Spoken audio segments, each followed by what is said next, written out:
মাধ্যমিক পরীক্ষার আগের দিন জেরক্স করার নাম করে বেরিয়ে নিখোঁজ পরীক্ষার্থী হালি শহরে। সোমবার থেকে শুরু হয়েছে এবারের মাধ্যমিক পরীক্ষা। পরীক্ষার ঠিক আগের দিন রবিবার সন্ধ্যায় জেরক্স করার নাম করেই বাড়ি থেকে বেরিয়ে নিখোঁজ মাধ্যমিক পরীক্ষার্থী। হালিশহর পুরসভার 7 নম্বর ওয়ার্ডের মনসাতলার বাসিন্দা অর্কুট দ্যুতি সরকার। এবছর তার মাধ্যমিক পরীক্ষা দেওয়ার কথা ছিল, ভালো প্রস্তুতিও সে নিয়েছিল, কিন্তু রবিবার সন্ধ্যা 7টা নাগাদ সাইকেল বাড়ির কাছে মনসাতলা মোড়ে একটি দোকানে জেরক্স করে আর বাড়ি ফেরেনি। সিসিটিভি ফুটেজে দেখা গেছে বাড়ি না ঢুকে অন্যদিকে সে চলে যাচ্ছে।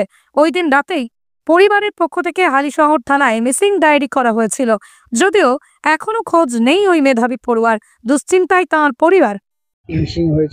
আমি 7:02-3 নাগাদ মাকে ফোন করি।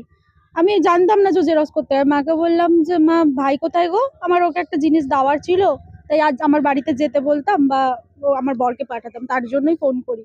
তো মা বলছে ভাই তো জেরক্স করতে গেছে। আমি ফোন নিয়ে গেছে? বলছে না, আজকে কালকে পরীক্ষা, আজকে ওর কিসের জেরক্স?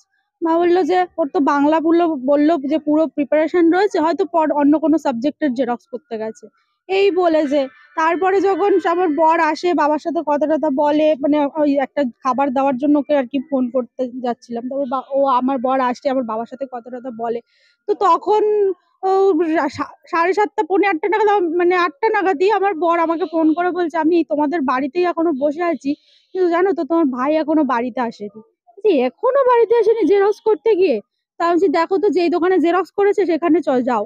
যে কাজ জেরক্স করে দোকানে গেছে, গিয়ে জিজ্ঞেস করেছে আমার বর, বলছে হ্যাঁ জেরক্স করে গেছে, 7টার সময় এসেছিল, 2টো কপি জেরক্স করেছে, মানে একটা খাতার 2টো পেজ জেরক্স করেছে, জেরক্স করে ও চলে গেছে। কোথায় যেতে পারে মনে করছেন আপনি? আমি তো সেটাই বুঝে পাচ্ছি না। জেরক্স করে তো ও বাড়ির দিকেই আসছিল, তাহলে আমাদের বাড়িতে না ঢুকে ও সোজা যেই রাস্তা ধরে ও পড়তে যায়, যেই রাস্তা ধরে স্কুল যায়, সেই রাস্তা ধরে ও কেন চলে গেল? সেটা তো পরে আমরা সিসিটিভি ফুটেজে দেখি যে ওখান দিয়ে সোজা চলে যাচ্ছে। কি ও পরে হালিশহর রামপ্রসাদ বিদ্যাপীঠে। কোন জায়গাটা ওর সিট পড়েছিল? ওর বাগমোড় মল্লিকবাগ স্কুলে সিট পড়েছিল পরীক্ষার। মল্লিকবাগ হাই স্কুল। কি চাইছেন এই মুহূর্তে? এই মুহূর্তে আমি চাইছি ভাই, যদি ও কোথাও গিয়ে থাকে তাহলে তুই যদি দেখতে পাস ভাই, তুই ফিরে আয়। আর যদি কেউ ওকে আটকে রাখে, তার কাছে একটাই রিকোয়েস্ট, আমার ভাইটাকে তোমরা ফিরিয়ে দাও, কেউ যদি আটকে রাখে। কারণ পরীক্ষার আগের দিন সেই ছেলে যে মাধ্যমিক এর টেস্টে 530 নাম্বার পায়, যার প্রিপারেশন ভালো, সে কি করে হঠাৎ করে পরীক্ষার আগের দিন চলে যাবে? আর যদি সে কোথাও যাওয়ার হয় বা কিছু, তাহলে সে মিথ্যা কথা বললে, মানে জেরক্স করার নাম করে তো বেরিয়ে যেত, জেরক্স তো করতো না। সে তো জেরক্সটা তো করেছে, সে তো জেরক্স করেছে। কম্পিটিটর ছিল? হ্যাঁ, কম্পিটিটর পড়ার টিচাররা কম্পিটিটর ছিল না না, সেরকম তো কেউ, আমি এখন যাদের সাথে মানে পড়ে এ করে, সেই তো সব হোয়াটসঅ্যাপে যাদের সাথে কথা হয়, বন্ধু বান্ধব, সে তো পুলিশ সমস্তটা দেখেছে, যে সেরকম তো কারোর সাথে কোনো ইয়ে দেখেনি। পুলিশকে জানিয়েছেন? সবটা জানিয়েছি, সবটা। পুলিশ তো সেই পরিমাণে মানে প্রচন্ড সহযোগিতা করছে, তারা তো সমানে খুঁজে যাচ্ছে। এখন পুলিশ এসে ওর বই খাতা সমস্ত খুঁজেছে, যে কিছু লিখে রেখে গেছে কি না। তো পুলিশও তো বলছে তো ব্রিলিয়ান্ট স্টুডেন্ট, এটা কি করে এরকম কি হলো? পুলিশরাও তো হতবাক। এখন পুলিশের কাছে, প্রশাসনের কাছে আমার একটাই রিকোয়েস্ট, আমার ভাইটাকে তাড়াতাড়ি খুঁজে দাও, সুস্থ সবল অবস্থা আমার ভাইটা যেন ঘরে ফিরে আসে। আমার নাম অনিরিয়া দাস।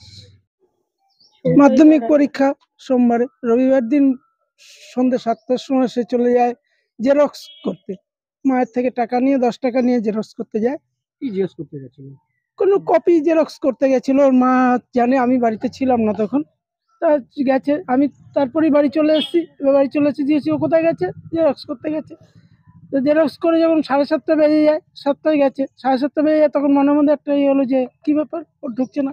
এই করে করে আমার জামাই ছিল, জামাই বলে ঠিক আছে আর 1/2 ঘন্টা দেখো, আসতে পারে, হয়তো কোনো জায়গায় আটকে আছে বা কোনো। এবার 8টা বেজে যায়, 8:30 বেজে যায়, আসছে না। তখন সমস্ত জায়গায় আমরা ফোন করি, মানে যেখানে পড়তে গেছে, পড়তে যায়, মানে স্যারের কাছে পড়তে যায়, সেখানে ফোন করার পরে তারা আমাকে বলে, আমার মেয়েকে ফোন করি, বলে যে শিগগিরই থানায় চলে যায়। তারপরে থানায় গিয়ে সমস্ত কিছু আমরা জানিয়েছি, তারাও এসছে। কি মনে হচ্ছে আপনার? মনে হচ্ছে আর কি, যে স্টুডেন্ট তো ভালো স্টুডেন্ট, ফার্স্ট সেকেন্ড থার্ডের স্টুডেন্ট, সেই স্টুডেন্ট তো পড়াশোনা যথেষ্ট হয়েছে, প্রিপেয়ার্ড, যথেষ্ট পড়াশোনা খুব ইয়ে হয়েছে, কোনো অসুবিধা নেই। কিন্তু সে পরীক্ষায় বসতে পারলো না।